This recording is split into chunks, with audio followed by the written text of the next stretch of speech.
반갑습니다. 안녕하세요. 정식으로 인사드리겠습니다. 저는 이세로이라는 닉네임을 쓰고 있는 이현용입니다. 여러분 만나서 반갑고요. 오늘 2시간 여러분 저에게 써 주셔서 너무 감사합니다. 오늘 그 2시간 엇되이 쓰이는 것이 아니다라는 걸 오늘 꼭 보여드리겠습니다. 여러분 와 주셔서 너무 감사하고요. 최대한 제가 알고 있는 모든 인사이트들 그리고 제가 가지고 있는 지식과 지혜 모든 것들을 여러분들이 다 흡수를 하셔서 여러분들의 것으로 만드시길 바랍니다. 그래서 오늘 아마 저희의 이 팀에 대한 출범 소식을 알리는 시작이자 어떻게 될지 모르겠어요. 뭐 쪽박을 찰지도 모르겠고 근데 어떻게 하겠습니까? 가끔은 아무것도 아니라고 생각하는 사람이 그 누구도 할 수 없는 거를 해낼 때가 있잖아요. 그런 믿음을 갖고 저희 팀원들과 함께 모빅에 어떤 도움이 되도록 노력을 해 보도록 하겠습니다. 바로 진행을 해 볼게요. 여러분 오늘 각오하셔야 됩니다. 어떤 각오를 해야 되냐? 오늘 제가 준비한 PPT는 총 110 장입니다. 오늘 110장 다 하고 갈 거니깐요. 여러분 보다가 지치면 어련히 중간에 나갔다가 한 중간으로 들어오시면 저희 팀 소개가 진행될 겁니다. 그래서 오늘 그냥 제가 오픈 얘기 다 할 거고요. 여러분들 보시고 어떤 판단을 내리실지는 각자의 몫이니까 그냥 제가 할 말 안 할 말 다 하겠습니다. 그래서 여러분들이 동의를 할 수도 있고 안 할 수도 있고 그리고 이 정보가 정확하지 않을 수도 있습니다. 제가 굉장히 구체적인 통계적 수치를 갖고 오지는 않았어요. 그렇게까지 110 장을 만들 수는 없어서요. 좀 여러 가지 글로벌 사회 그리고 한국 사회 더 나아가서 모빅이 갖고 있는 현황, 모빅의 현황 그리고 모빅이 갖고 있는 문제점 등을 최대한 본질적인 맥락에서 좀 이제 디테일은 좀 필터를 하면서 굉장히 좀 어떤 큰 그림을 좀 굵직한 큰 맥락을 잡고 넘어가고자 합니다. 그래서 그 상황 속에서 저희 조직이 형성된 이유와 저희 조직의 목적 그리고 저희 조직이 추구하는 방향, 목표에 대해서도 설명을 드릴 겁니다. 저희 조직은 필요에 의해서 진행된다라고 생각하시면 좋을 것 같습니다. 표지를 볼게요. 팀 M입니다. 저희는 고래의 로고를 형상화하고 있는 M 컴퍼니라고 하는 어떤 나중에 회사 사업체를 운영할 계획을 갖고 있는 팀이고요. 컴퍼니라는 이름보다는 사실 M에 집중을 하셨으면 좋겠습니다. 그래서 오늘 여러분들 앞에서 발표를 진행하겠습니다. 저는 팀 M에서 대표 팀의 리더를 맡고 있는 이현용이고요. 정식으로 인사드리겠습니다. 제 닉네임은 이세로이고요. 강릉 원주대학교 경영학과 3학년 지금 2학기죠. 재학 중인 학생입니다. 그래서 아직 많이 부족한 부분도 있을 수도 있고요. 그럼에도 불구하고 제가 일찌감치 모빅을 깨달았다라는 건 사실 남들에 비해서 남들이 보지 못하는 무언가를 봤을 수도 있다라는 거라고 저는 생각을 하고 자부심을 느끼면서 이번 강연 및 발표를 진행을 해 보도록 하겠습니다. 자, 목차입니다. 사고 체계입니다. 일단 첫 번째로 제가 어떤 사고 체계를 가지고 있는지 여러분들께 설명을 드려야 될 것 같습니다. 그래서 오늘 굉장히 진지하게 말씀을 드리겠습니다.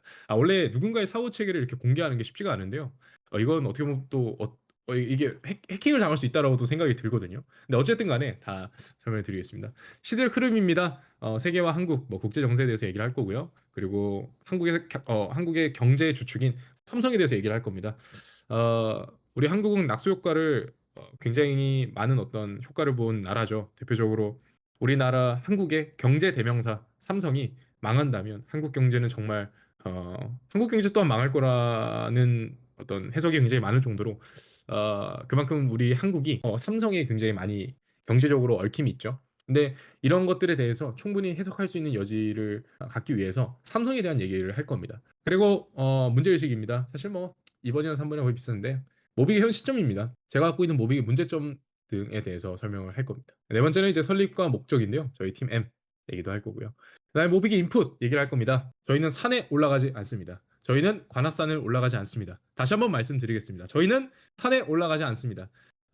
관악산의 시대는 끝났습니다. 이제는 유비분들, 모빅의 유비분들을 위한 여러 새로운 인프라와 교육 그리고 더 나아가서 그 사람들이 충분히 모빅을 이해할 수 있는 어떤 여건을 만드는 것이 저는 중요하다고 생각을 합니다.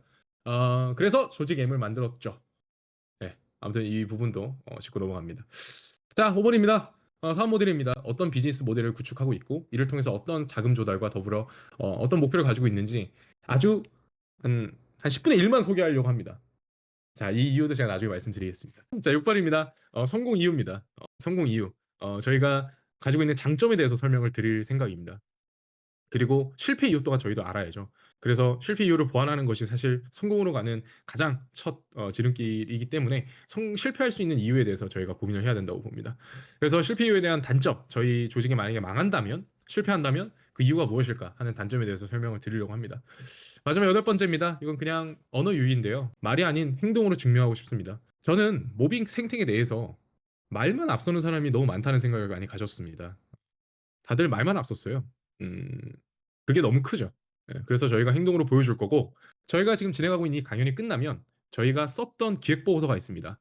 게임 산업과 모빅을 연계해서 그리고 게임 산업에 대한 어떤 인문학과 철학 더 나아가서 게임 산업이 가지고 있는 어떤 그런 내용을 한 어떤 게임 업체를 등장시켜서 그 게임 업체가 모빅의 공공재와 모빅이 갖고 있는 블록체인의 인문학적인 함의를 활용해서 어떤 식으로 모빅 생태계 저변을 확장시킬 수 있을까? 그래서 게임 산업 혹은 더 나아가서 게임 업체가 가지고 있는 경제적 가치 창출과 우리 모빅이 갖고 있는 생태계 저변의 확장 이 두 가지의 어떤 공공의 니즈가 맞아 떨어지는 어떤 그런 기획 보고서를 썼습니다. 각각 저희가 총 4개를 썼는데 각각 30페이지에서 40페이지에 해당합니다. 이 기획 보고서 쓴 이유에 대해서도 나중에 말씀드리도록 하겠습니다. 경영학은 1930년, 1940년도에 만들어졌는데요. 경영학의 대가죠. 경영학을 창시한 사람인데 바로 피터 드러커입니다. 이 사람 책을 굉장히 많이 읽었어요. 리스펙할 부분도 있고 하지만 그럼에도 불구하고 제가 충분히 좀 거리감을 둬야 되는 어떤 그런 내용들도 분명 존재했습니다. 피터 드러커는 경영이란 무엇인가라는 질문을 가장 첫 번째로 던졌다고 해요. 근데 모든 학문을 창시한 사람이나 혹은 학문에 저명한 대가는 가장 궁극적으로 작가님께서 얘기하셨던 문제의식인 것 같습니다. 그 당시 시대적 상황이 경영학이라는 것을 갖고 올 수밖에 없는 상황이었고 그래서 피터 드러커가 그럼 경영이란 무엇인가? 라는 질문을 스스로 철학적인 어떤 고민을 했다고 합니다. 경영이란 바로 사람에 관한 것이다 라는 얘기를 하셨어요. 사람이 가지고 있는 장점은 극대화하고 사람이 가지고 있는 단점은 약간 최소화시킨다? 굉장히 좀 단점을 보완한다라는 개념을 그렇게 쓰지 않았어요. 장점을 무관하게 한다라고 얘기를 한 거예요. 무관하게 한다. 이 말의 의미가 뭐냐면 어떤 사람의 단점이 있으면 그 단점을 보완하는 게 아니라 그 단점을 그냥 완전히 상쇄시켜 버린다는 거예요. 어떤 사람의 장점으로. 이해가 됐나요? 저는 이런 식으로 이해를 했거든요. 뭐 사람마다 다르겠지만 만약에 경영이 사람에 관한 것이고 사람의 어떤 네트워크적인 구조를 얘기를 한다면 충분히 어떤 사람의 단점을 어떤 사람의 장점으로 극복해내는 과정입니다. 근데 피터 드러커는 단점이 있어요. 뭐냐? 이상주의자예요. 리더의 면모에 대한 설명을 하지 않았습니다. 그러니까 리더는 그냥 인적 자원을 효율적으로 배분하고 거기에 관련해서 어떤 그 사람이 가지고 있는 리더십, 그 사람의 카리스마, 어떤 실존주의적인 성향은 존재하지 않았거든요. 그게 피터 드러커의 한계라고 저는 감히 생각을 하는데 경영학 나부랭이가 뭘 아냐라고 하실 수 있겠지만 제 철학은 그렇습니다. 그래서 이상주의적인 성향을 가지고 있는 사람이라고 저는 생각을 했지만 그래도 보고 배울 점은 정말 있는 현명하신 분이시다 이렇게 봅니다. 그래서 그 사람은 얘기를 했습니다. 계획은 즉시 행동으로 옮겨지지 않으면 그저 좋은 의도일 뿐이다. 결국에 실행력이라는 거죠. 지금 제시하고 있는 이 PPT 그리고 제가 지금 여러분들의 다시는 돌아오지 않을 소중한 이 2시간을 쓰면서 얘기하고 싶은 건 바로 실행력입니다. 저의 사고책입니다. 저는 어떻게 보면 구조주의적인 관점을 갖고 있습니다. 시대적 흐름을 먼저 보고요. 그 다음에 제가 가지고 있는 인문학과 철학을 통해서 시대적 흐름에 어떤 문제의식을 갖습니다.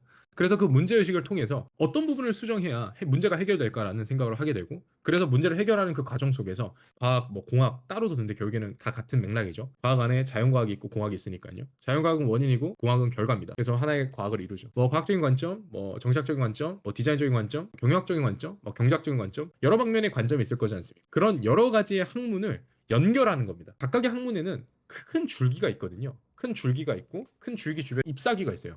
잎사귀는 굉장히 서로가 공통점이 없어 보이는 굉장히 무질서한 그런 현상인데 그 현상 너머에 어떤 본질이 있는 거죠.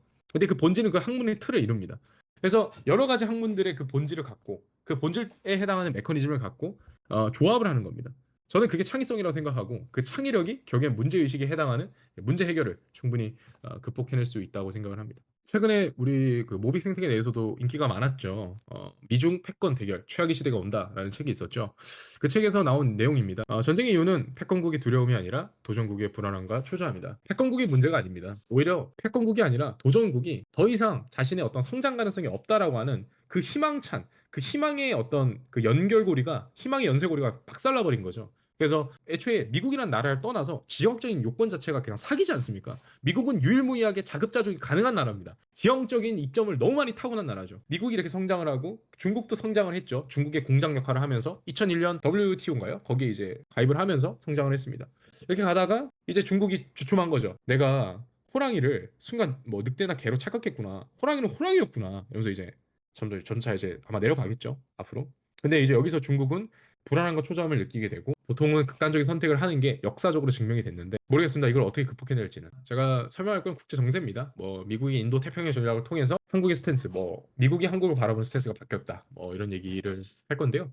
넘어갑시다. 결국에는 미중 패권 갈등입니다. 네, 중국에 대한 가벼운 얘기를 할게요. 국제 정세를 알려면 중국을 알아야 되는데, 자, 아무튼 덩샤오핑 흥묘 백묘론 하면서 이제 민생 안전이 먼저다 개혁 개방 정책 펼쳤죠.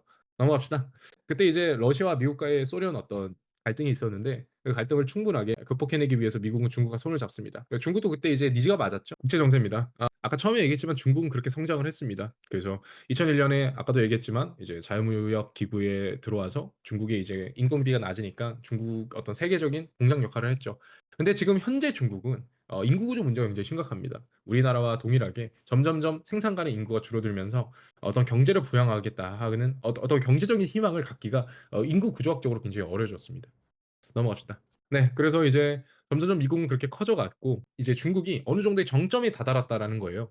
그래서 이제 인구는 점점 감소하는 지금 이 시점이고 그래서 중국과 미국은 점점점 어떤 중국이 커갔으니까 이제 그런 거죠. 일진이 있는데 이진이 이제 일진을 이길 것 같은 거예요. 이제 좀 해볼 만한 거지.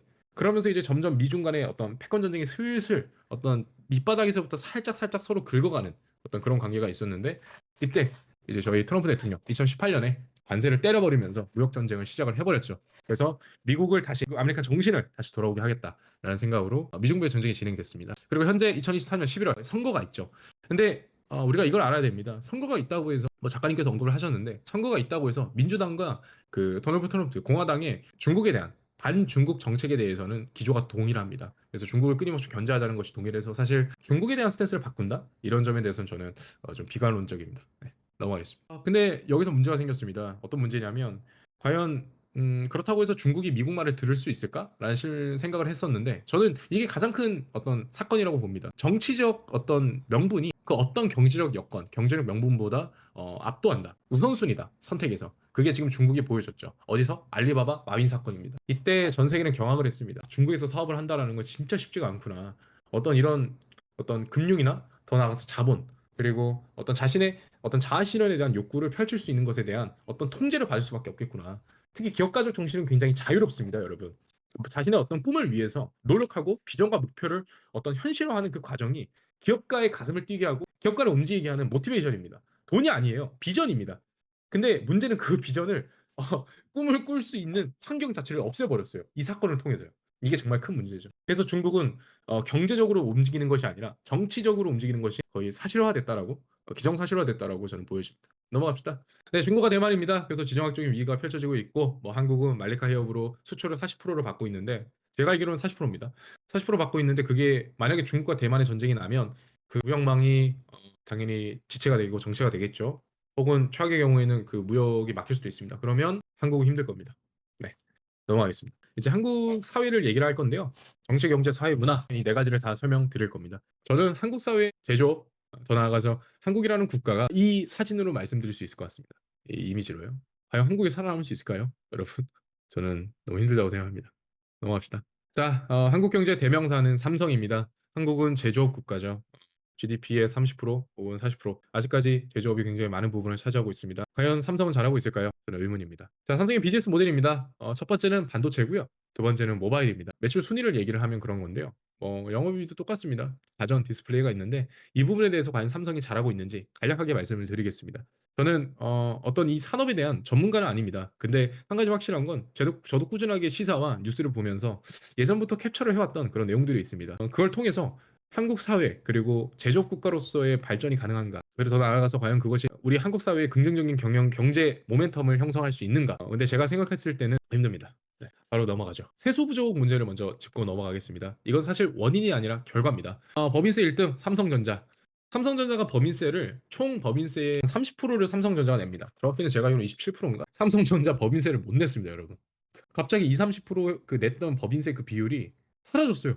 영업이 적자 나가지고요. 당연히 세금이라는 것은 수익이 났을 때 내는 건데 아무튼 그렇습니다. 그래서 법인세가 사라졌습니다.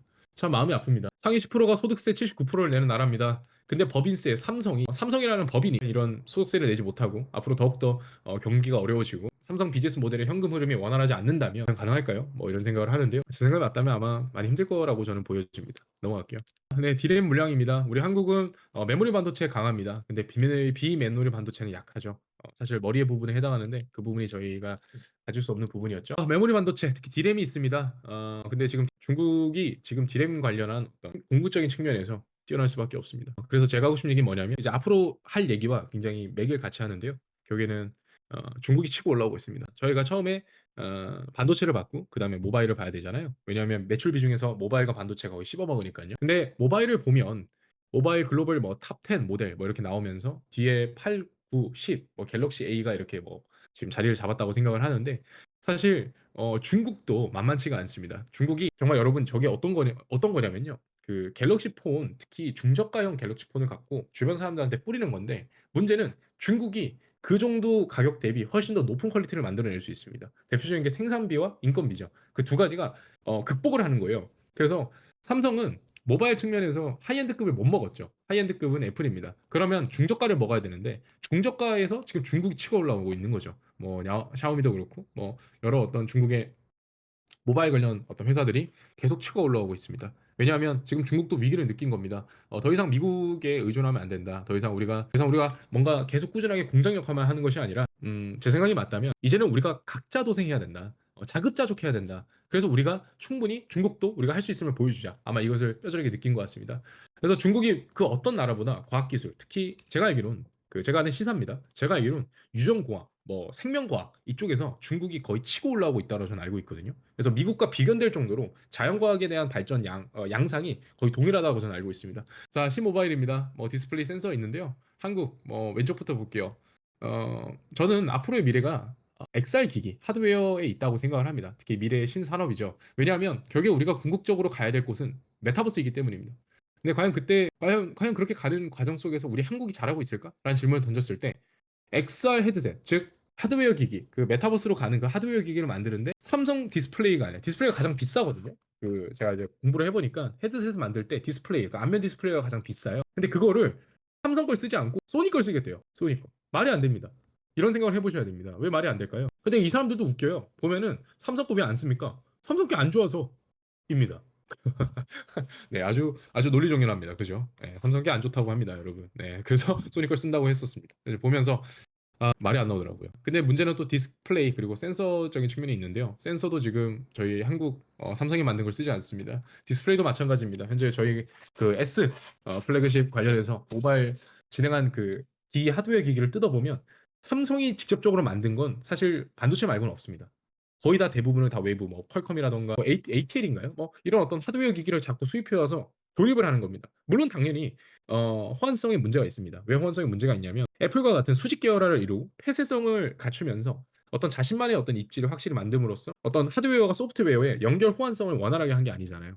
그런 점에서는 충분히 문제가 있죠. 그리고 더 나아가서 아마 서로 간의 그 이해관계 문제도 있을 겁니다. 두 집단이 만나면 두 집단의 니즈를 만족시키는 결과로 가기 위해선 결국에는 끊임없는 어떤 중간중간에 그 비용이 더욱더 들 법도 하거든요. 들거든요, 명확하게 얘기를 하면. 아마 그런 부분도 아마 있겠죠. 그래서 그만큼 제조 산업이 힘들다는 겁니다. 넘어갑시다. 삼성이 새로운 메타버스 시대에서 수직 계열화도 이루지 못한데 저가형 메타 퀘스트 프로 모델과 비전 프로 모델을 극복해낼 수 있을까? 퀄컴, 삼성, 구글이 모여서 XR 기기를 만든다고 합니다. 과연 그게 가능할까요? 가능은 하겠죠. 근데 그 비용을 어떻게 부담할까요? 하이엔드급은 애플이 먹을 겁니다. 이건 뭐 자명한 현실이죠. 그러면 밑에 저가형은 아마 메타가 먹을 겁니다. 그럼 중간을 점령을 해야 되는데 과연 중간이 가능할까요? 아닙니다. 중간이 가능하다고 생각하지 않습니다. 저는. 왜 가능하지 않냐면 서로 간 이해관계를 극복하려면 지금부터 하면 안 돼요. 사실 전부터 했었어야 했습니다. 그리고 제가 여기서 그 자료를 갖고 오지 않았는데요. 2021년에 제가 봤던 그 기사입니다. 기사는 아니고 그 삼성 그 내부 그 뭐 문헌 관련한 얘기인데 특허 관련한 얘기입니다. 애플은 지난 10년간 거의 8년에서 10년 동안 그 XR 기기를 준비했었어요. 그러니까 더 이상 핸드폰만으로는 안 된다. 우리가 메타버스로 진입을 하려면 어떤 XR 기기, 어떤 이런 기계로 애플은 끊임없이 발전을 해야 된다. 새로운 산업을 열어야 된다라고 해서 애플이 그간 10년 동안 꾸준하게 특허를 출원했어요. 이거 여러분 찾아보시면 바로 알 건데요. 근데 삼성은 단 한 개도 특허가 없었어요. 최근에 특허가 하나 있었거든요. 그 뭐 이제 뭐 끼면서 애초에 게임이 안 돼요, 게임이. 그렇다고 해서 삼성이나 뭐 삼성이 뭐 다 뭐 조립한다 이것도 아니에요. 다 퀄컴이나 엔비디아로 갑니다. 그러니까 조립을 어디서 시키냐면 퀄컴 엔비디아한테 이렇게 외주 주는 거죠. 나름 이제 좀 해달라고. 메타도 그렇게 합니다. 만약에 뭐 삼성 자체적으로 뭔가를 만들면 가능할까? 글쎄요, 힘들어요. 넘어가겠습니다. 나머지는 한국 경제인데요. 이제 제조업 중심 얘기를 했는데 제조업에서 서비스 비중을 늘려야 됩니다. 네, 문제가 심각하죠. 네, 그래서 결론적으로 제가 하고 싶은 얘기는 이겁니다. 한국의 실물 경제는 불황입니다. 그게 제가 하고 싶은 얘기였습니다. 우리가 이제 예전에 썼던 얘기인데요. 안보는 미국, 뭐 경제는 중국, 뭐 이렇게 얘기를 했죠. 근데 지금 아까 제가 첫 번째로 말씀드렸던 그 국제 정세 관련해서 쉽지가 않습니다. 더 이상 이제 우리는 중국에 어떤 수출을 할 수 없는 상황이 왔죠. 왜냐하면 미국의 어떤 중국을 막기 위한 어떤 무역 전쟁과도 같은 수출을 규제해 버렸습니다. 그래서 한국은 중국에서 철수할 수밖에 없었고 여러 가장 우리 한국의 반도체가 수출적인 측면 경상수지에 가장 많은 영향을 미치는데 문제는 중국이 그 영향을 미치는 과정 속에서 중국의 수출량이 40%가 되는데 지금 오른쪽 국가별 수출 순위를 보면요. 2023년 기준인데요. 중국이 마이너스 20%로 감소를 했죠. 네, 증감률이 마이너스 20%입니다. 물론 이건 예전에 일어난 일이라서 뭐 이미 벌써 뭐 반영된 거 아니냐. 글쎄요. 그게 과연 반영이 됐을까요, 여러분? 네, 제 생각이 맞다면 어 저는 발행됐다고 생각하지 않습니다. 이제 시작이라고 보죠. 그래서 이제 탈중국도 일어났죠. 삼성 디스플레이, 삼성 SDI, 삼성중공업 탈중국이 일어났습니다. 근데 왜 일어났냐면 중국 자체의 장비를 활용하겠다고 해서 그러니까 자급자족 첫 번째 얘기했던 그런 어떤 중국 자체 내에서 뭔가를 다 해결해 보겠다는 우리가 오히려 산업을 이끌겠다라고 하는 공급량의 증가로 인해서 중국 수출 경쟁력이 낮아졌죠. 네, 그렇습니다. 넘어갈게요. 근데 이 삼성이 이러는 이유 중에 하나가 저는 이제 어떤 사람에 관련해서 경영학은 사람에 관한 것이니까 사람 관련해서 좀 더 집중을 해 보려고 합니다. 가장 결정적인 거는 인재가 부재하다라는 것이 아닐까 라고 생각을 합니다. 뭐 주된 요인 중에 하나겠죠. 넘어갈게요. 인재 고갈, 뭐 내부 위기가 있습니다. 우리 한국 삼성 반도체를 가는 사람들을 보면 대표적으로 의대를 한번 거칩니다. 왜냐하면 지금부터 제 내피셜인데 뭐 지금까지 다 내피셜이었지만 제가 현존하는 교육 체계를 겪으면서 느낀 건 뭐냐면 아무도 방법을 안 가르쳐 줘요. 그러니까 이런 거죠. 우리가 살면서 물고기를 잡는 법을 배워야 되는데 다들 물고기만 먹고 있습니다. 그리고 더 나아가서 의대 말고는 다른 것이 비전이 없다고 생각을 하는 거죠. 그러니까 물리학 배우면 뭐해? 뭐 반도체 배우면 뭐해? 뭐 이런 거죠. 근데 제가 이 부분에 대해서 곰곰이 생각을 해 보면 뭐가 문제일까? 그건 바로 자식들을 오냐오냐 키워서 합니다. 그러니까 제가 이 얘기를 하면서 꼭 드리고 싶은 말씀이 뭐냐면 자식을 안전지대로 넣는 순간 독립성과 자아에 대한 정체성을 확립하는 데 있어서 굉장히 어렵다고 저는 생각을 합니다. 그리고 뭔가를 찾으려고 하고 발굴하려고 하고 진취적인 성향이 사라집니다. 제가 느낀 경험이었어요. 저는 이제 고등학교를 다들 공부를 잘하는 사람들이 있던 학교를 갔었는데요. 그때 그 학교를 가서 느낀 건 뭐냐면 정말 물고기만 바라봐요. 그러니까 물고기 잡는 방법을 바라보면서 물고기 잡는 방법을 개조해서 다시 어떻게 더욱더 많은 물고기를 잡아낼 수 있을까라는 생각을 안 해요. 이게 한계예요. 근데 이 한계를 극복을 못 해요. 왜냐? 너무 오냐오냐 키워요. 너무 안 그러니까 스스로에게 질문을 던질 시간이 없어요. 제가 그 현존하는 교육 과정을 겪고 나서 20살 이후에 딱 머리를 맞았던 건 뭐냐면 더 이상 제가 뭘 해야 될지 모르겠는 거예요. 누가 저한테 그걸 알려줄 거라는 생각을 안 해요. 그러니까 문제를 해결하는 능력이 수학 막 수 뭐 적고 뭐 지수함수 적고 초월함수 적고 뭐 미분적분하고 뭐 치원적분하면 된다. 이런 개념이 아니라 삶에 대한 지혜를 알려줘야 되는데 그거 자체를 없애버렸어요. 그러니까 어차피 인생은 고통의 연속이고 실패의 연속이고 실패를 통해서 데이터를 확보하고 다음부터 그 실패가 일어나지 않게 하는 것이 인생이라는 걸 안 알려줘요. 그런 걸 애초에 싸그리 없애버렸어요. 그게 아마 제조업이 가는 한계인 것 같아요. 그래서 그게 한국 사회를 이끌었지만 그 한국 사회에 대한 그러니까 양날의 검인 거죠. 그 양날의 검이 이제 저한테 오는 거죠. 저희한테 오는 거죠. 이렇게 때렸지만 그 반동으로 저희한테 오는 거라고 저는 생각을 합니다. 또한 이제 다들 안전지대만 있고 다들 뭔가 사명감, 비전, 책임을 겪게 안 하잖아요. 다들 책임을 회피하려고만 하잖아요. 그런 삶의 방식을 다들 추구하다 보니까 제 생각이 맞다면 너무 나약해졌어요. 진짜 너무 나약해서 토악질이 나와요. 싸우는 것도 무서워서 벌벌 떨고 아니 뭐 까놓고 얘기해서 뭐 몇 대 맞고 뭐 코뼈 부러지고 수술하면 되고 뭐 지금 의대 너무 좋아졌잖아요. 뭐 그렇잖아요, 여러분. 그걸 왜 무서워해요? 그걸 무서워할 수 있죠. 왜냐 한 번도 경험 안 해봤으니까 불확실하니까. 근데 어떡하겠어요. 인생이라는 게 불확실한데. 우리는 그런 걸 배우고 있지 않아요. 그러니까 인재들이 안전한 걸 원해요. 확실한 걸 원해요. 자꾸 앞에 보이는 것만 원하는 거예요.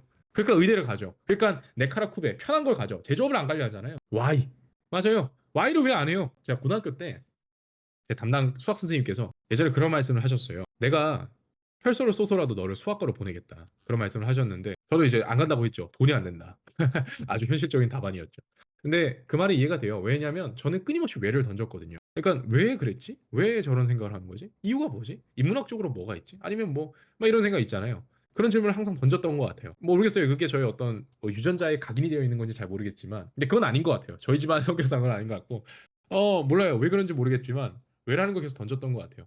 근데 많은 애들은 왜라는 걸 던지는 걸 무서워해요. 그게 왜 그런지 모르겠어요. 그러니까 너무 나약해졌어요. 기세가 없어요, 여러분. 제가 그거 많이 느낍니다. 자, 그래서 어쨌든 간에 뭐 다들 뭐 저렇게 간다. 그래서 인재가 없다. 의대 갈 애들이 인재잖아요. 그리고 또 이제 반도체 뭐 산업 스파이 관련해서 삼성 디램 기술 중국에 빼돌려서 구속이 기소가 됐죠. 네. 그래서 제가 느낀 건 뭐냐면 약한 시대는 약한 사람을 만들고 약한 사람이 강한 세계를 불러오게 하는 것 같아요. 그리고 강한 세계가 다시 강한 사람을 만들죠. 그런 어떤 사이클이 있는 것 같습니다. 인생이라는 게 흥이 있으면 망이 있고 성이 있으면 쇠가 있듯이 그런 것 같아요. 자연의 섭리 작가님이 표현한 저는 그렇게 보고 있습니다. 넘어갈게요. 네, 비정과 책임감입니다. 그리고 강한 리더십의 부재. 다음 세대 자립성 부재. 제가 얘기한 거죠. 그러니까 이건희 정신이 없어졌어요. 이건희 정신. 야, 뭐 자식 빼고 다 바꿔. 뭐 자식과 뭐 마누라 빼고 다 바꿔. 그 정신 없어졌잖아요. 그 삼성 일화 보셨습니까? 그 누가 애를 낳았어요. 이제 뭐 애기가 태어났습니다. 그래. 하루면 되지. 하루 있다가 다시 와서 일해야 됩니다. 지금 대만 TSMC는 자부심을 갖고 정말 밤샘 야간하면서 죽어가는데 사람들이 그럼에도 끊임없이 어떤 반도체 경쟁 속에서의 선점 그리고 최초가 되겠다라는 목표를 갖고 지금 나아가고 있죠. 우리는 9시간 이후에 다 집에 가서 워라밸을 즐기죠.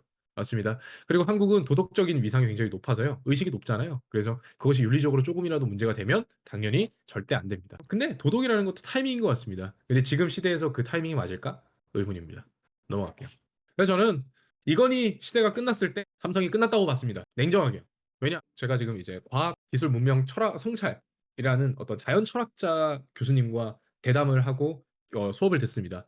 제가 그 교수님과 굉장히 많은 담론을 나눴습니다. 그 교수님은 저를 되게 특이하게 보면서 너가 이런 생각을 가질 수 있구나. 출산율도 알게 되고 막 별의별 얘기. 뭐 의대가 아닌 의과학자가 필요하다. 지금 우리 한국 경제 내에서는. 근데 그러려면 어떤 부분이 필요한가? 냉정하게 한국에는 뭐 의과학자를 키울 이 시설 인프라 어떤 그런 에너지가 없다. 뭐 이러면서 서로 막 굉장히 많은 부분에 대해서 담론을 나눴습니다. 그렇게 얘기를 했었죠. 그래서 그 사람이 얘기했던 건 그거였어요. 저는 그게 가장 맞다고 보는 게 이재용이라는 회장님은 주인의식이 없습니다. 그 철학 교수님께서 하셨던 말씀이셨어요. 내가 생각했을 때 이건희 시대에서부터 삼성은 망했는데 왜 그러냐면 자기가 봤을 때는 주인의식이 없다. 이건희는 주인의식이 있었다. 근데 없는 것 같다. 이재용은. 뭐 그런 얘기를 했는데 모르겠습니다. 사람마다 각자 다른 철학이 있는 거니까요. 자, 노조입니다. 노조 얘기를 해보겠습니다. 노조. 회사는 어떤 회사의 사익을 추구하고 회사의 존속에 관련해서 있는 존재입니다. 그리고 그것을 가장 최우선으로 선택해야 된다라는 것이 제가 경영학을 배우면서 내린 결론인데요. 노조는 지금 현존하는 그 어떤 노조도 자신의 노동자의 이익을 위해서 진행을 하면서 회사의 어떤 이익을 훼손하고 있습니다. 근데 그럼에도 불구하고 노조가 잘못됐냐? 그게 아닙니다. 전혀 아닙니다. 그게 아니라요. 노조도 필요합니다. 필요한데 지금 상황에서 필요하냐라는 거죠. 뭔가 이상합니다. 그건 뭐 사람마다 다르겠지만. 네. 정치 사회 관련해서 말씀드리겠습니다. 사회 부분인데요. 가장 큰 문제는 저출산이라고 생각을 합니다. 그래서 생산하는 인구가 없으니까 고령화라고 하는 어떤 인과적인 결과를 충분히 극복해낼 수가 없겠죠. 그래서 고령화가 문제다, 저출산이 문제다. 사실 잘 모르겠어요. 근데 한 가지 확실한 건 소비층은 20대, 30대, 40대인데 문제는 그 소비하는 누군가의 소비가 누군가의 소득이 되어서 거래가 형성이 됩니다. 그리고 그 거래들을 모여서 시장이 형성이 됩니다. 시장이 모여서 경제를 이룹니다. 근데 문제는 소비가 되지 않고 소득이 되지 않니 그 경제를 이끌 수 있는 어떤 그런 가능성이 없어지고 있죠. 저출산이 일어나는 원인에 대해서 좀 알아보려고 합니다. 뭐 부익부 빈익빈 물가 상승 여러 가지가 있는데요. 제가 생각했을 때는 제가 딱 잘라 말씀드리겠습니다.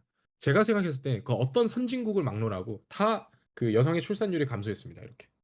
크로스 차이가 났거든요.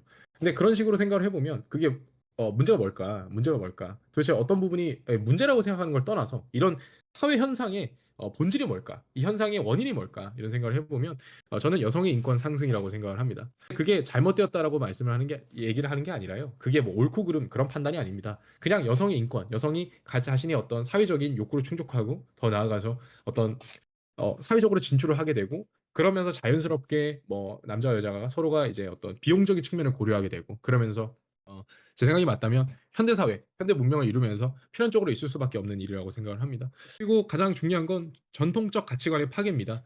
시뮬라큐르라고요. 현대 철학에서는 얘기를 하는 단어인데 뭐 질드레저가 얘기를 했죠. 결론적으로 그겁니다. 전통적인 가치관은 굉장히 생물학적인 어떤 본질에 대해서 집중을 했습니다. 근데 문제는 뭐냐면 시대가 흐르면서 어떤 각각의 독립적인 객체가 서로 간의 본질을 공유하는 것이 아니라 그 자체로 본질과 디테일을 가지고 있다라는 개념이 지금 현상이 되고 있죠. 그래서 많이 변하고 있습니다, 여러분. 그래서 서로가 달라지고 있어요. 그러니까 틀린 게 아니라 달라지고 있어요. 그걸 깨달으셔야 됩니다. 틀린 게 아닙니다. 다른 겁니다. 네, 넘어갈게요. 그리고 이제 정치, 사회 이 두 가지 문제의 크나큰 본질인데요. 바로 극단적인 갈등입니다. 제가 생각했을 때는 끝도 없이 싸워요. 서로 끝도 없이 싸웁니다. 끝도 없이. 네, 그게 가장 큰 문제인 것 같습니다. 넘어갈게요. 다름이 틀림으로 변모한 사회, 문화의 다양성은 서로를 존중하는 데서부터 나온다. 라고 제가 말씀을 드렸습니다.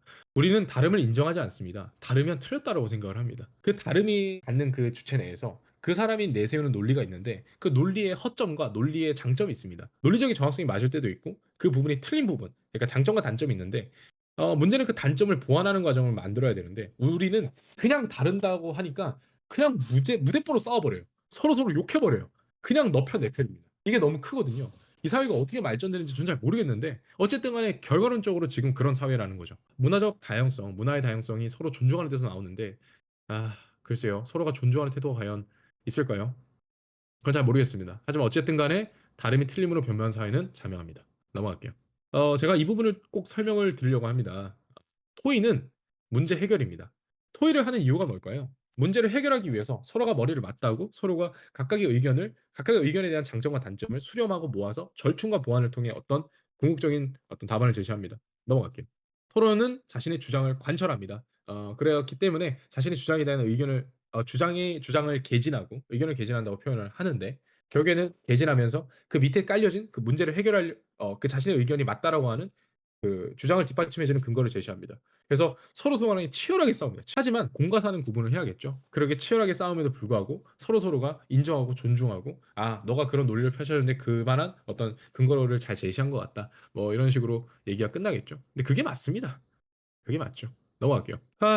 우리 사회는 토의가 아닌 토론만을 일삼는 사회입니다. 우리 한국 사회의 문화를 보면요. 개인의 개성으로 분산화되고 있습니다. 분산화. 이게 무슨 의미냐면 개개인 자체가 하나의 독립적인 세계관을 형성하고 있다라는 겁니다.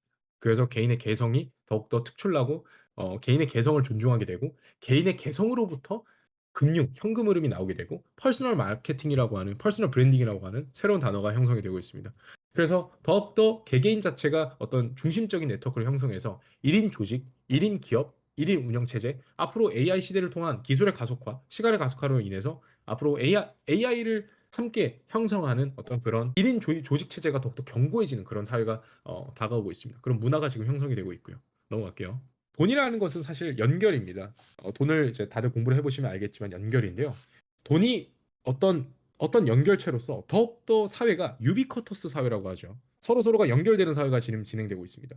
그런 사회 속에서 돈이라는 것도 더욱더 연결성을 견고히 할 건데요. 그러면서 돈으로 모든 것들이 가격이 매겨짐으로써 돈으로 모든 걸 해결하게 되는 어떤 그런 문화를 지금 싹 틔우고 있습니다. 그런 점을 곰곰이 생각을 해보면 그 어떤 가치관보다 당연히 자본을 위로 생각할 수밖에 없는 그런 시대적인 상황, 시대적인 문화가 형성이 되고 있다라는 것도 우리가 이미 알면 좋겠습니다. 그래서 사실 도덕적인 가치관, 어떤 자신의 어떤 새로운 가치관을 내세우는데 쉽지가 않죠. 모든 것들이 돈으로 연결되면 모든 것들의 가치 측정이 돈으로 된다면 글쎄요. 돈으로 가치가 측정이 안 되는 게 그리고 더 나아가서 돈을 중요시 생각 안 하는 게 이상한 거 아닌가요? 굉장히 합리적이라고 생각을 합니다. 넘어갈게요. 그다음에 이거는 사실 저를 포함해서 이 영상을 보고 계시는 20대 그리고 뭐 30대 분도 아마 그럴 겁니다. 고등학교 학생들을 보면은 아마 느낄 텐데요. 지금 현재 3만 원이라는 돈을 내면 월 3만 원 돈을 내면 서울대 대학원생급의 사람에게 총 하루에 50번의 질문을 할 수 있습니다. 오픈 AI에서 만든 O1 이제 프리뷰인데요. 프리뷰에 지금 현존하고 있는 그 대학 수학 능력 검정 시험 그 수학 영역의 가장 어려운 문제인 30번 문제를 풀라고 하면요. 1분 내로 풀어요. 말이 됩니까? 여러분들의 자식을 키우는데요. 지금 공부하고 있는 그 3년 동안 수능 1등급 될까 말까인데 지금 얘는 그냥 1분 안에 풀어요. 그냥 슥 하면서. 서울대 대학원생입니다. 자아가 상실될까요? 안 될까요? 한국 사회 내에서 현존하는 교육 체계는 진짜 큰일 났습니다. 이것도 큰일 났죠. 한국 사회 보십시오. 모든 게 인스타, 뭐 SNS, 쇼츠, 짧은 어떤 영상을 통해서 희열감을 느끼고 도파민 보상, 우리 생물학적인 뇌각적인 도파민 보상 기전을 건듭니다. 이를 통해서 많은 사람들이 인내심이 사라지고 있어요. 인내심. 힘든 일 안 하려는 문화입니다. 여러분, 제가 아까 얘기를 했죠. 제조업보다 서비스업입니다. 왜냐? 많은 사람들이 힘든 일을 안 해봐서입니다. 안 해봐서 아마 힘든 일이지 않나 싶은 생각이 있습니다. 이제는 문화 자체가 디지털 세계의 추억과 경험입니다. 제조업 국가와 결이 다릅니다. 그래서 결이 다른 삶을 살고 있죠. 네, 넘어갈게요. 자, 앞으로 어떤 일이 일어날까요? 한국의 선택권이 없는 지정적인 혼란이 일어납니다. 구산업의 구조조정과 신산업의 선점을 놓친 책임이 오겠죠. 구산업 구조조정이 일어날 겁니다. 아마 굉장히 대대적으로 일어날 겁니다. 그래서 아마 제조업이 망하겠죠. 여기서 망한다라는 게 사실 쉽지가 않지만 제조업 또한 분산이 될 겁니다. 나중에 이건 그냥 넘어가는 얘기로 들으십시오, 여러분. 앞으로 3D 프린팅이 대중화가 되고 필라멘트를 통해서 구현할 수 있는 더욱더 많은 물질들이 충분히 법적인 보호를 통해서 우리가 활용할 수만 있게 된다면 우리가 어떤 설계도를 만들고 거기 관련해서 우리가 만들진 않겠죠. AI랑 함께 만들 겁니다. 그래서 그거 관련해서 어떤 거대한 어떤 공장 자체가 커스터마이징이 될 수 있습니다. 그래서 우리가 가서 어떤 설계도를 갖고 오면 거기에 맞춰서 어떤 공장을 형성할 수도 있겠죠.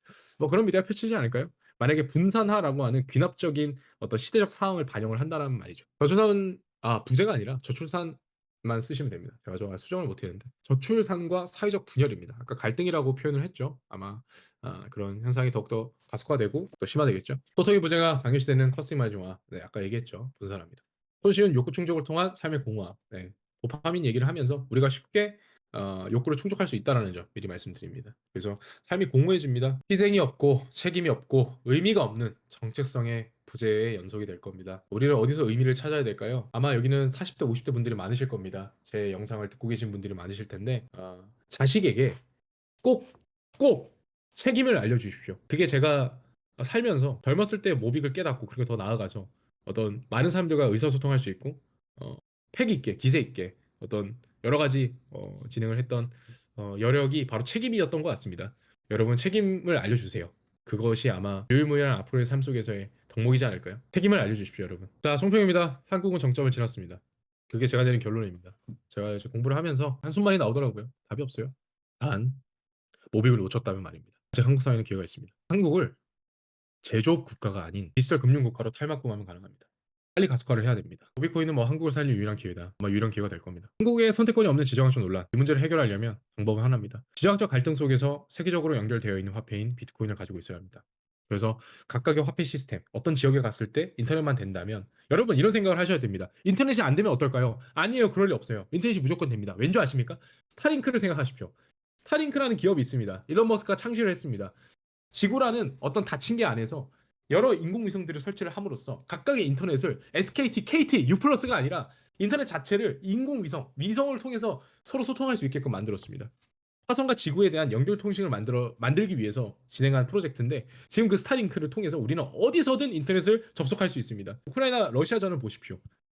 전쟁이 일어났는데도 우리는 충분히 그 사람들이 인터넷을 접속할 수 있다는 걸 알 수 있습니다. 트위터를 통해서 꾸준하게 우크라이나 현재 상황을 알 수 있고요. 어디서든 화폐 시스템에 접속할 수 있습니다. 근데 제가 여기서 모빅을 설명 안 한 건 아직까지 모빅이 세계화폐 위상이 아니기 때문입니다. 근데 모빅도 가능합니다. 모빅도 앞으로 가능할 겁니다. 저희 팀이 구상하는 미래를 현실화할 수 있다면요. 그 사람의 구조 조정에 처한 국민들이 상반향경 없는 비트코인과 비트모빅에 투자한다면 경제적인 희망을 얻겠죠. 세수 창출을 도모하기 위해서 신산업, 블록체인 산업을 키우겠죠. 정부는.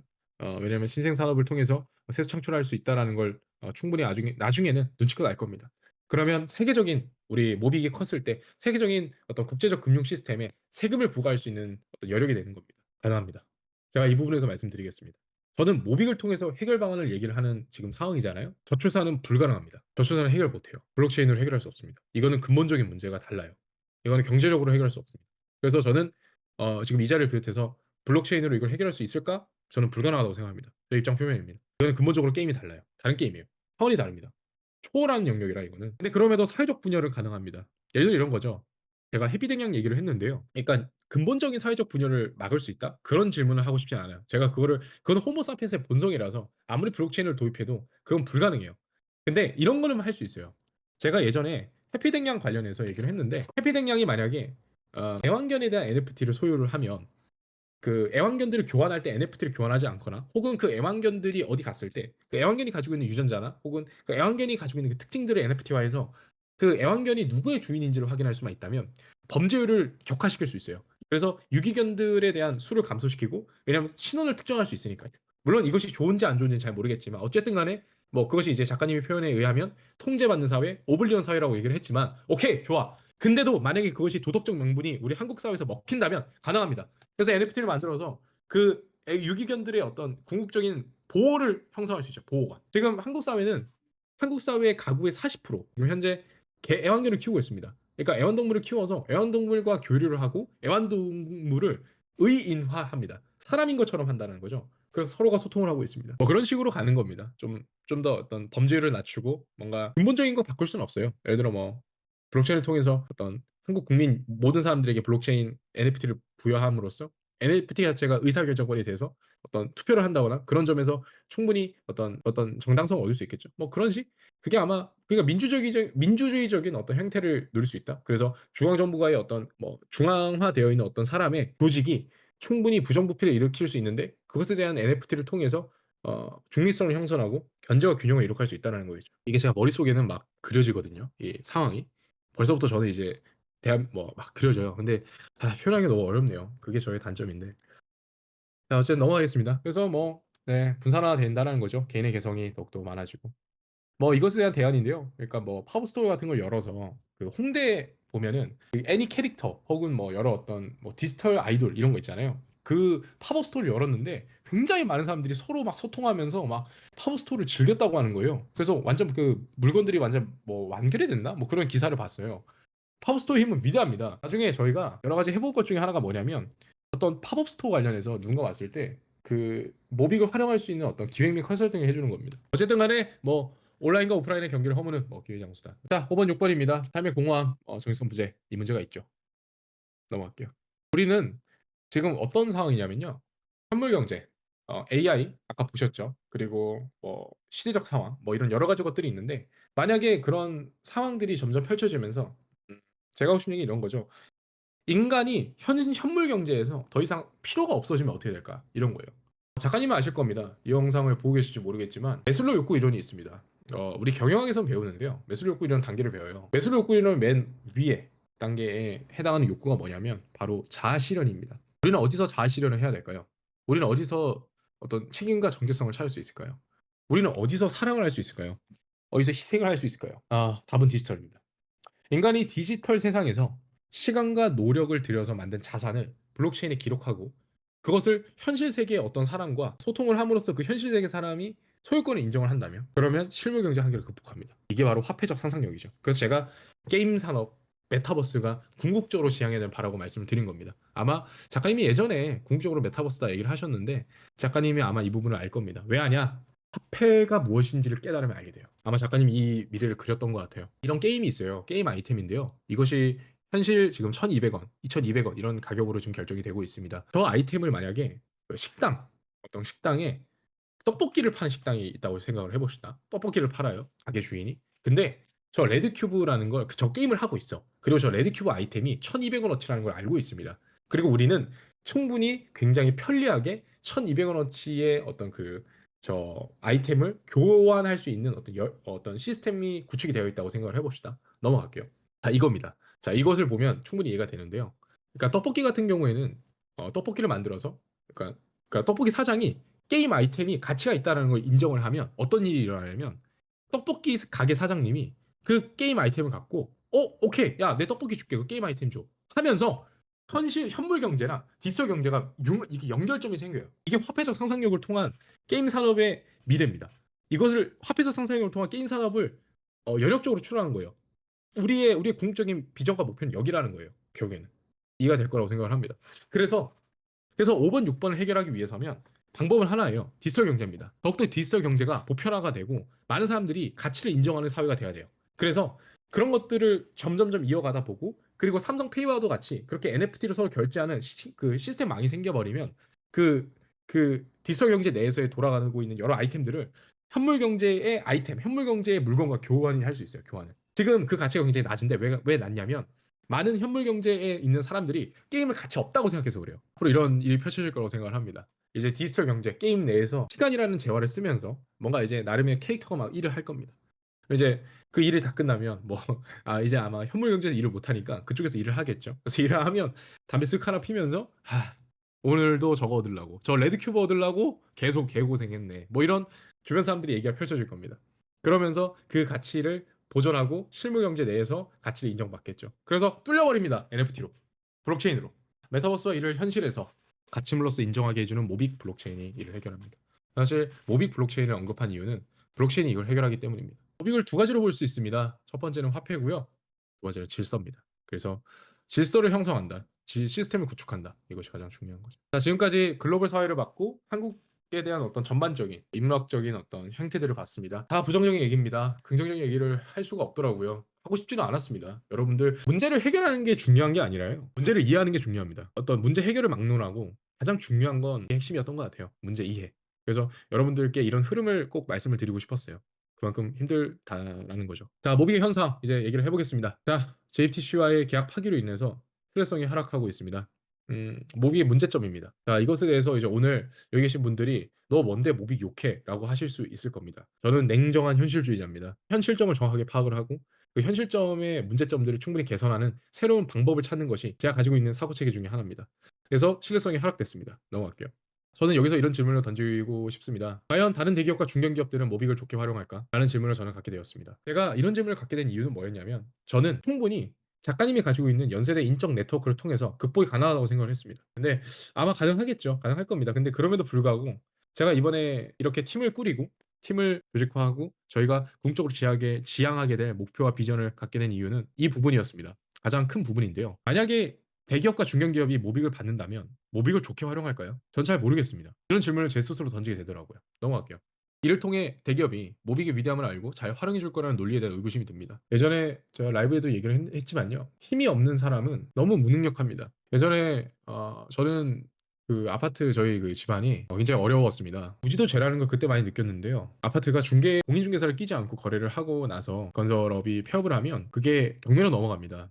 그래서 제가 어렸을 때 그런 일들을 많이 겪었었는데 그런 걸 겪다가 느낀 건 뭐냐면 힘이 없는 게 얼마나 고통스러운지를 알게 됩니다. 상황이 최악의 상황에 왔는데 최악의 상황 속에서 '내가 아무것도 할 수 없다.'라는 생각을 가질 때가 저는 가장 인생에서 가장 성장할 수 있을 때고 가장 극심한 고통이라고 저는 생각을 합니다.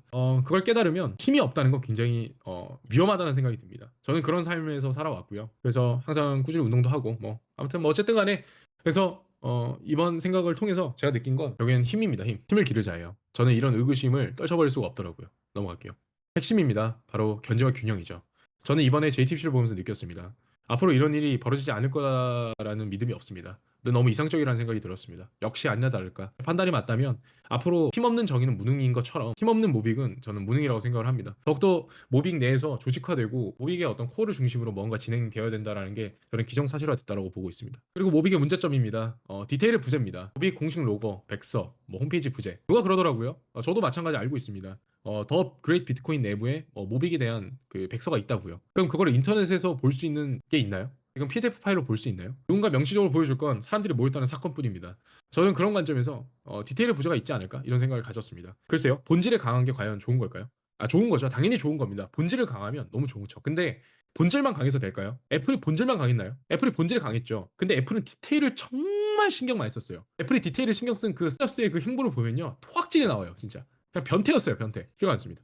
넘어갈게요. 이거는 그냥 웃으면서 말했으면 좋겠는데요. 저는 그 처음에 이 Congratulation, Baby's First Birthday를 보면서 무슨 생각을 했냐면 약간 그 개근상의 그 마크 모양이지 않나 뭐 이런 생각을 했습니다.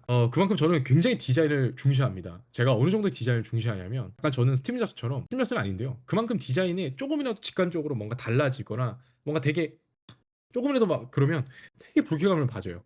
이게 뭐 MZ인지 잘 모르겠지만 제 주변 20대 미대생부터 시작해서 많은 애들은 제가 몇 개를 보여줬어요. 보자마자 야 근데 몇 개 진짜 이쁘다 하는 것도 당연히 있죠. 이런 거 볼 때마다 야 이거 개근상 아니냐? 뭐 이런 얘기를 하는 거. 충분히 그럴 수 있다고 생각을 합니다. 아마 이런 것들이 당연히 수정이 되겠죠.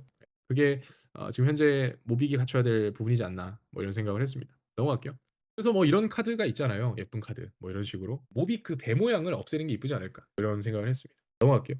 자, 결론이 언제까지 모비 생태계한테 부담을 해야 됩니까? 모비 회관 내에 자체적으로도 돌아갈 수 있는 시스템이 필요합니다. 그게 제가 내린 결론입니다. 언제까지 생태계한테 의존하면 안 돼요. 생태계한테 의존하라고 모비 회관이 있는 건 아니잖아요. 그럴 거면 굉장히 잘 지어야죠. 정말 처음부터 끝까지 모비 회관에 관련한 뭐 서로가 당연히 합의가 되어 있지만 글쎄요. 계속 비용이 지출되면 그게 합의가 잘 될까요? 저는 아니라고 보는데요. 냉정한 판단입니다. 비즈니스 모델은 중요합니다, 여러분. 당연히 중요합니다. 현금 흐름을 창출해내는 건 현대 사회 내에서 당연히 중요한 겁니다. 그렇습니다. 그래서 저는 모빅이 가지고 있는 지금 현 상황과 문제점에 대해서 당연히 제 주관이 들어갔습니다. 뭐 틀릴 수 있겠죠. 저도 이렇게 바라본다라는 거고요. 그렇습니다. 그래서 저희가 이런 점들을 충분히 개선할 수 있을까? 혹은 더 나아가서 우리가 이런 것들에 대해서 충분히 인지를 하고 있을까? 뭐 이런 생각도 했었고 그러다 보면서 과연 모빅이 가능할까? 그리고 그냥 내가 하면 되지 않을까? 뛰어난 인재들과 함께 해보면 되는 거 아니야? 개인의 역량이 앞으로 AI를 통해서 더욱더 극대화되고 삶의 태도와 비전과 책임감을 갖고 있다면 충분히 그것도 어느 정도의 지능은 당연히 필요하겠죠. 그러면 이끌 수 있지 않을까? 넘어갈게요. 첨성기로 하겠습니다. 저희 팀은 M입니다. 저희 팀 M을 만든 이유는 모빅과 메커니즘이라는 의미입니다. 그래서 모빅이라고 하는 그 M 그리고 메커니즘이라고 하는 그 M 그래서 뭐 M이라고 지었습니다. 모빅의 가치와 철학을 널리 알림으로써 인류의 삶을 더 나은 방향으로 나아가게 하는 조직을 형성했습니다. 설립 목적입니다. 단기적인 이익을 추구한다면요. 필연적으로 단기적 이익은 따라옵니다. 당연히 손해가 납니다. 당연히 손실이 나고요. 당연히 문제가 생깁니다. JTBC와의 어떤 신뢰성을 하락할 수밖에 없는 그 계약을 파기했잖아요. 당연히 거기에 맞는 손실이 나옵니다. 근데 장점은 뭐예요? 이를 통해서 데이터를 확보했습니다. 실패를 통해서 데이터를 확보했습니다. 어떤 걸 확보했냐면 우리가 힘이 있어야 된다는 걸 확보했습니다. 저는 그렇게 보여집니다. 제가 해석하기에는 그렇게 보여져요.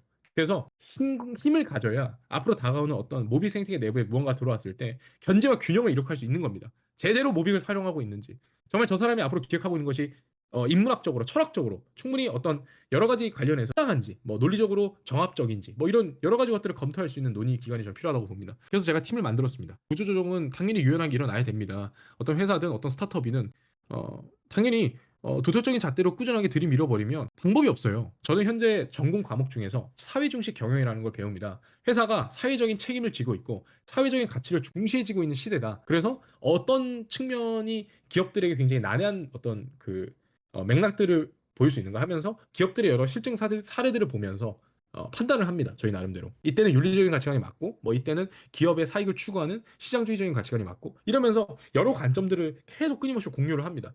그게 사회중식 경영이 주는, 그 전공 과목이 주는 하나의 의의거든요. 제가 생각했을 때는 방법은 한 가지입니다.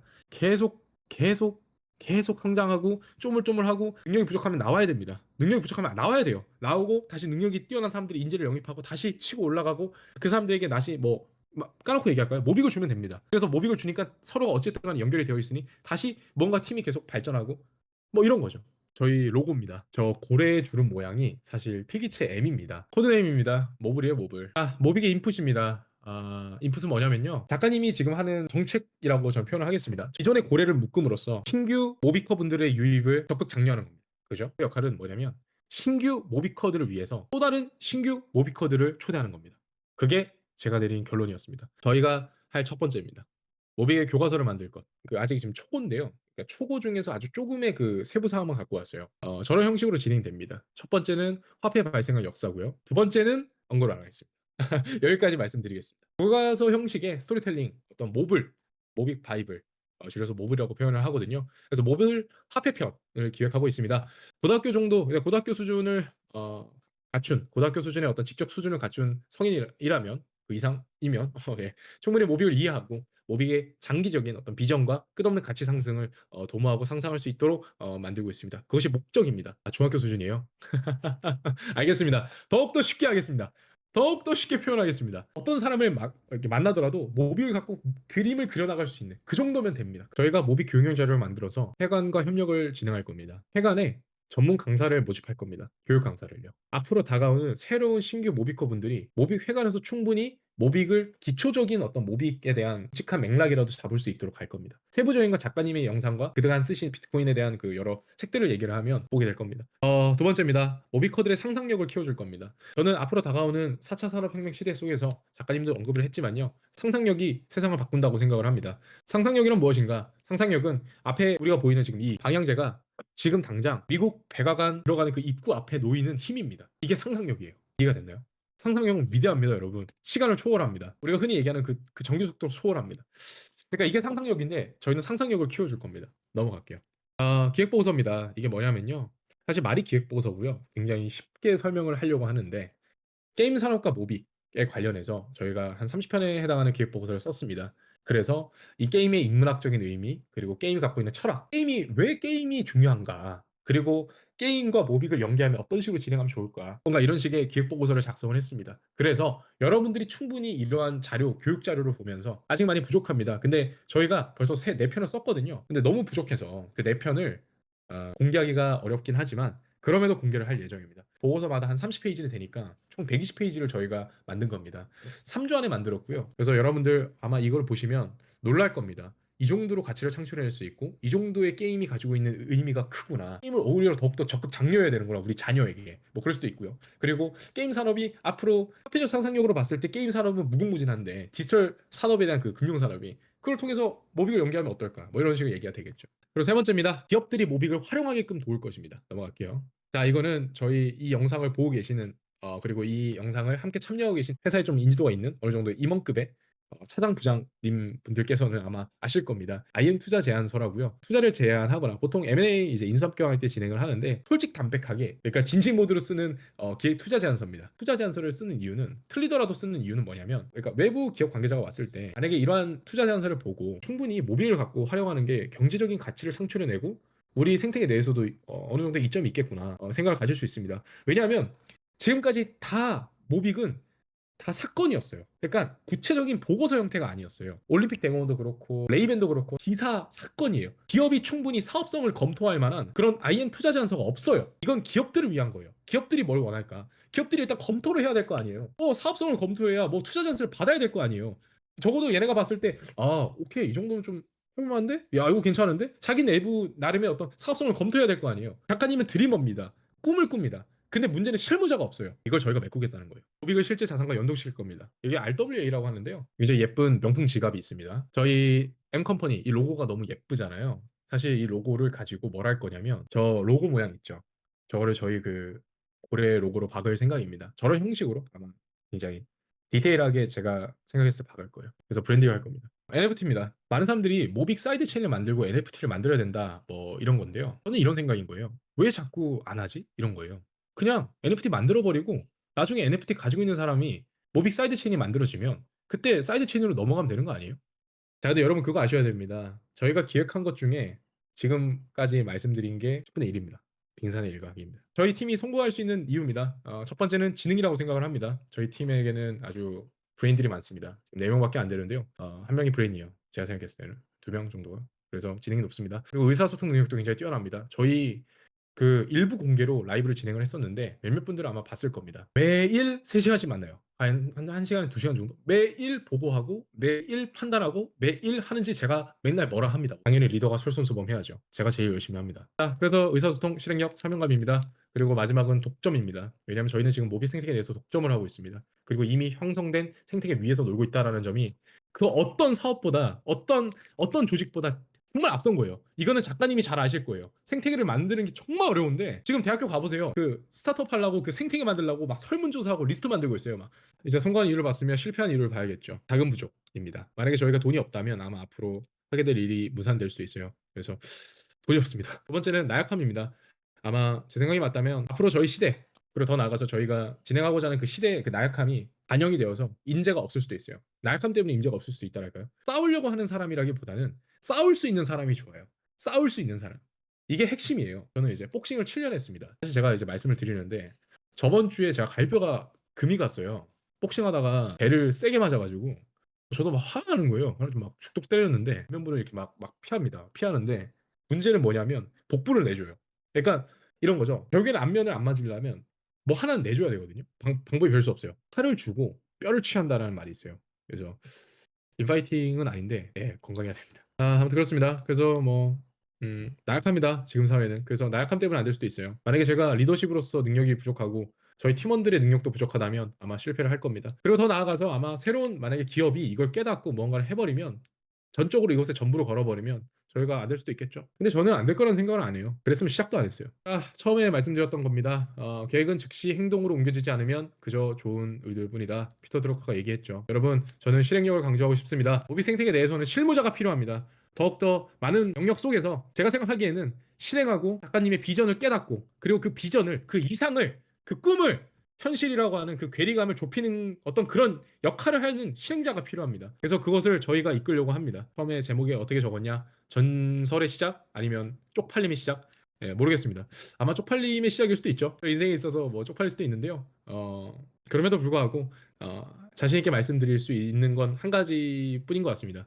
최선을 다하겠습니다. 마지막으로 저희 인재 영입 공고인데요. 이렇게 인재를 영입해야 될 것 같습니다. 첫 번째는 당연히 함께 모빅의 변수가 되고 싶은 20대 모비커입니다. 이제는 질문할 수 있는 능력, 작가님 표현에 의하면 생각할 수 있는 능력, 비판적인 사고력, 상상력 이것만 갖추고 있으면 뭘 해도 될 애들이에요. 그리고 삶의 태도, 진취력, 실행력 됩니다.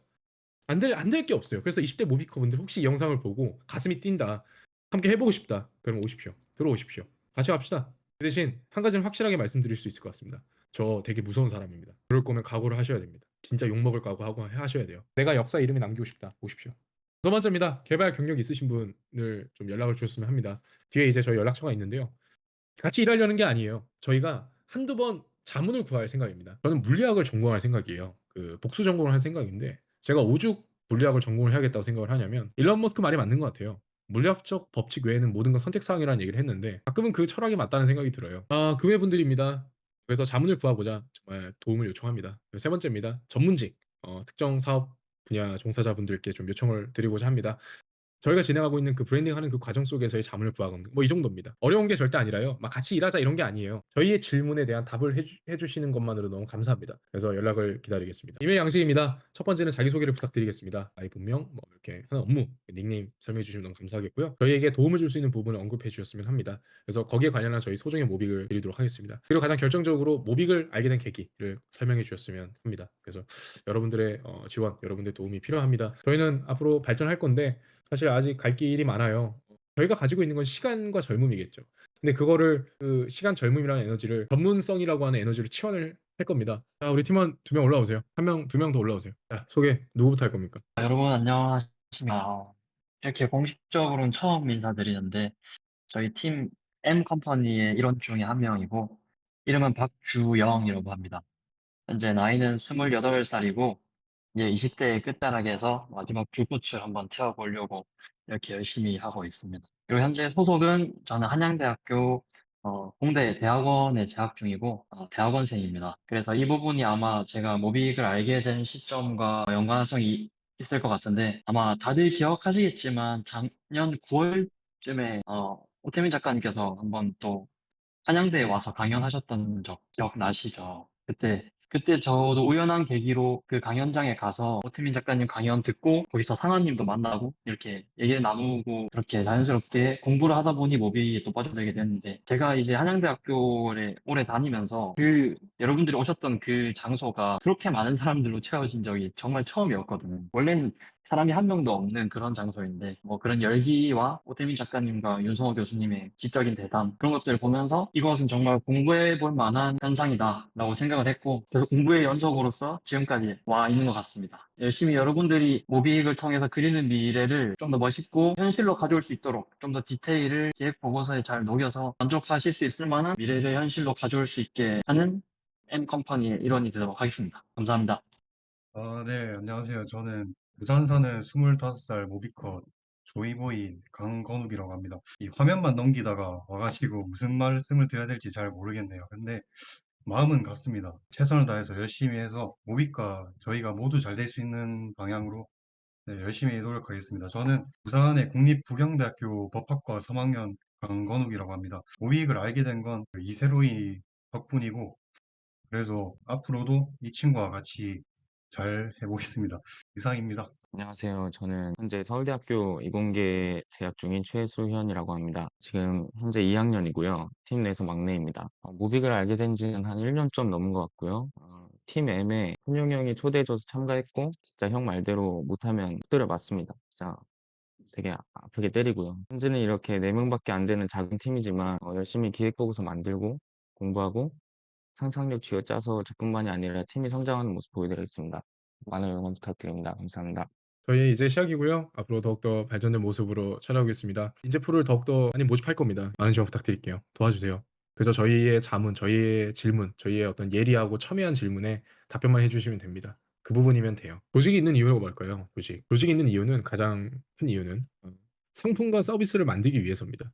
상품과 서비스. 근데 상품과 서비스를 만들지도 않고 조직이 뭔가를 하겠다라고 얘기를 했을 때 사실 굉장히 쉽지가 않습니다. 왜냐하면 이미 기대감이 반영이 돼 버렸을 수도 있거든요. 굉장히 고민을 많이 하고 있는데 그럼에도 불구하고 이 자리에 나온 이유는 딱 한 가지였던 것 같습니다. 저희 팀을 알림으로써 저희가 진행하고 있는 여러 과정 속에서의 도움을 받고자 그 외에는 없던 것 같습니다. 여러분 감사합니다. 감사합니다. 자금 조달된 것 같습니다. 야 빨리 마이크 켜. 야 지금 3호 들어왔습니다. 4, 2, 셋. 감사합니다. 감사합니다. 스카이 워커님 감사합니다. 피노키님 감사합니다. 그럼 저희가 더 말씀드리겠습니다. 수익 구조 모델 말씀드리겠습니다. 모빅 교육 자료를 만듭니다.